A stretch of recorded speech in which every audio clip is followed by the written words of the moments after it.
Oke, sekarang saya ada di sekolah Sirna Miskin untuk melaksanakan observasi mata kuliah PBATA untuk ujian akhir. Langsung saja ke dalam.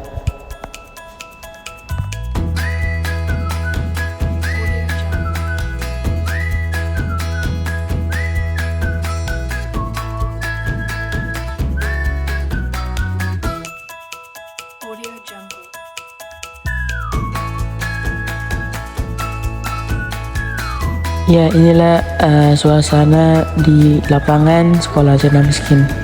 Kebetulan di sini sedang ada upacara Hari Guru pada tanggal 25 November. Kebetulan saya observasi ketika Hari Guru.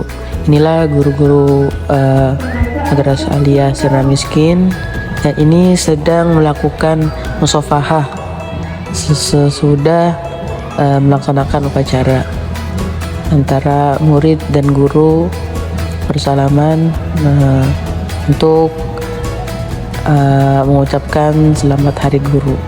Baik, ini adalah suasana kelas di luar kelas, di lorong-lorong kelas, di lantai 3. Ini kelas 11 MIA 1. Ya, ini adalah kelas 10 II 1. Ini adalah ruangan dalamnya ketika pembelajaran bahasa Arab. Inilah kegiatan pembelajaran para siswa dan siswi ketika pembelajaran bahasa Arab.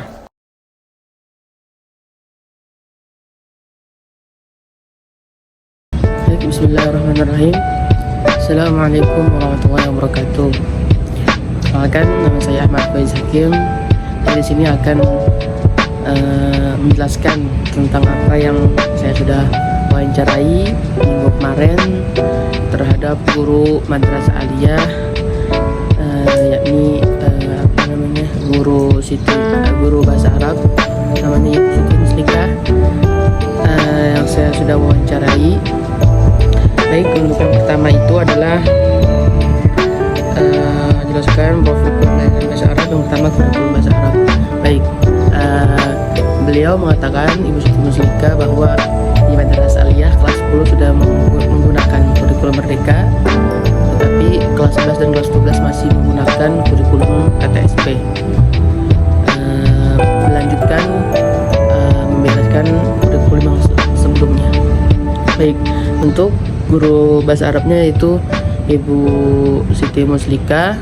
Beliau S1 BSA Bahasa dan Sastra Arab di UIN Sunan Gunung Jati Bandung, dan S2 mendapat beasiswa di beliau memilih di UIN Sunan Gunung Jati Bandung untuk melanjutkan S2-nya, dan sekarang beliau mengampu mata kuliah Nahwu di jurusan BSA sekarang pada hari ini.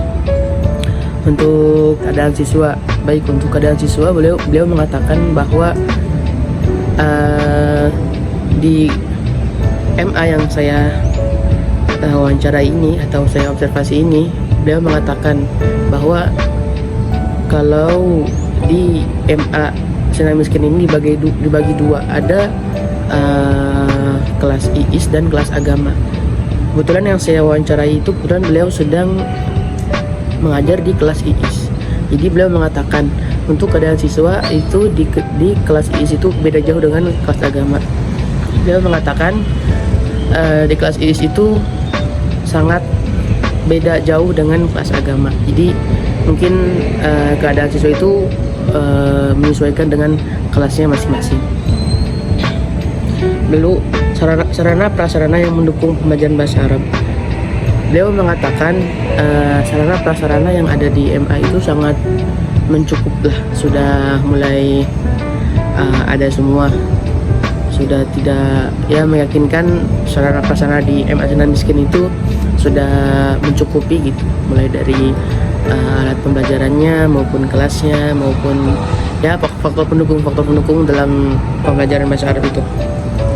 Di sini ada yang ketiga, jelaskan tujuan dan materi pembelajaran bahasa Arab. Ini saya sudah menulis tujuan.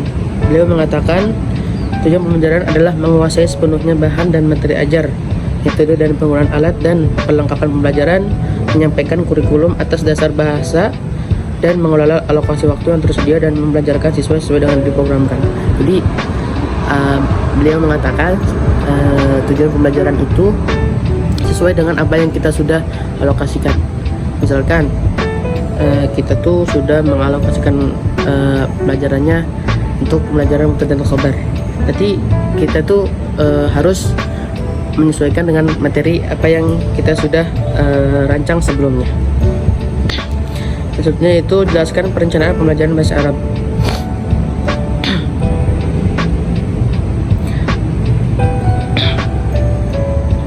Perencanaan sistem pembelajaran bahasa Arab paling tidak terdapat dua kategori sistem, yakni pembelajaran sebagai sistem meliputi peserta didik, pendidik materi, metode, dan bahasa Arab sebagai sistem meliputi berbagai aspek kebahasaan seperti gramatika, percakapan, baca dan menulis. Jadi beberapa banyak metode-metode dalam pembelajaran bahasa Arab gitu, sebagai menulis, istima, maharah kitabah gitu. Beliau mengatakan seperti begitu. Yang ke-6, jelaskan evaluasi pembelajaran bahasa Arab. Nah, jelaskan implementasi pembelajaran bahasa Arab. Nah, implementasi bahasa Arabnya itu beliau menggunakan beberapa metode. Cuman beliau mengatakan saya lebih suka untuk tidak menggunakan sarana prasarana seperti proyektor ataupun yang lainnya gitu. Beliau lebih suka nulis di papan bor, lebih simpel dan mengefisiensikan waktu gitu. Dan yang ke-6 itu jelaskan evaluasi pembelajaran bahasa Arab. Nah, ketika saya tanyakan jelaskan evaluasi pembelajaran bahasa Arab, beliau mengatakan beliau ketika UTS itu beliau menggunakan esai, jadi tidak ada PG. Nah, ketika UAS beliau menggunakan PG semua dan menggunakan online kayak seperti menggunakan HP gitu. Jadi evaluasi UTS dan UAS, sisanya itu seperti ulangan harian gitu, beliau menggunakan seperti setiap seminggu sekali itu beliau lebih seperti kemarin saya itu sedang ada ujian lisan. Jadi setiap 2 orang maju ke depan dan lalu percakapan di depan Ibu Muslika itu.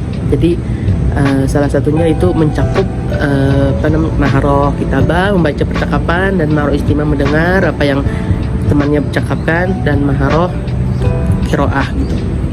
Baik, langsung saja untuk faktor pendukung dan penghambat implementasi pembelajaran bahasa Arab. Nah, faktor pendukungnya yaitu faktor penghambatnya dulu. Faktor penghambatnya beliau mengatakan dengan yakin tidak ada penghambat gitu dari pembelajaran bahasa Arab itu. Langsung faktor pendukungnya yaitu mungkin beliau lebih semangat karena emang beliau itu dari kecilnya gitu sudah menggeluti dengan pembelajaran bahasa Arab gitu, bahasa Arab terus gitu. Jelaskan hasil pembelajaran bahasa Arab. Nah, di akhir pembelajaran bahasa Arab ini diakhiri dengan sesuai dengan apa yang di awal membuat program, seperti di akhir itu masih siswa-siswi itu harus memahami seperti mubtada khobar, jadi menyesuaikan dengan apa yang kita susun sebelumnya gitu. Jadi harus tahu kemampuan siswa-siswi tersebut pada akhir pembelajaran, dan bagaimana saran, rekomendasi, dan masukan-masukan untuk kemajuan pembelajaran bahasa Arab. Nah, beliau menyarankan atau rekomendasi untuk masukan pembelajaran bahasa Arab di kedepannya gitu, kemajuan bahasa Arab. Beliau mengatakan kepada pemerintah dan kepada saya juga bahwa untuk membuat materi pembelajaran bahasa Arab itu jangan terlalu susah, karena kita menyesuaikan dengan keadaan siswa gitu. Jadi siswa itu harus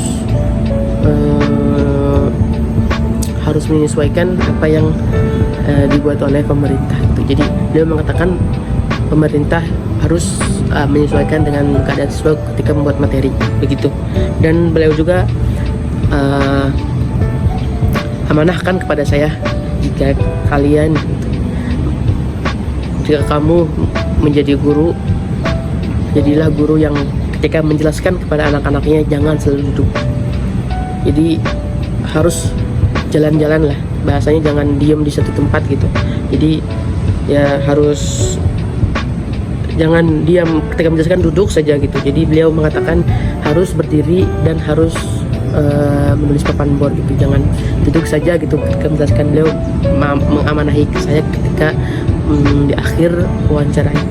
Dan mungkin cukup sekian dari hasil wawancara kami. Mohon maaf jika ada kesalahan ataupun kesalahan ketika kami menjelaskan ulang ketika saya wawancarai tidak sama. Jadi mohon maaf jika ada kesalahan. Terima kasih kepada Ibu Siti Muslika MAG sebagai guru bahasa Arab kelas 10 Madrasah Aliyah di Sirna Miskin, dan terima kasih kepada guru mata kuliah, dosen pengampu mata kuliah pembelajaran bahasa Arab tingkat Aliyah, yakni Pak Isob CVI.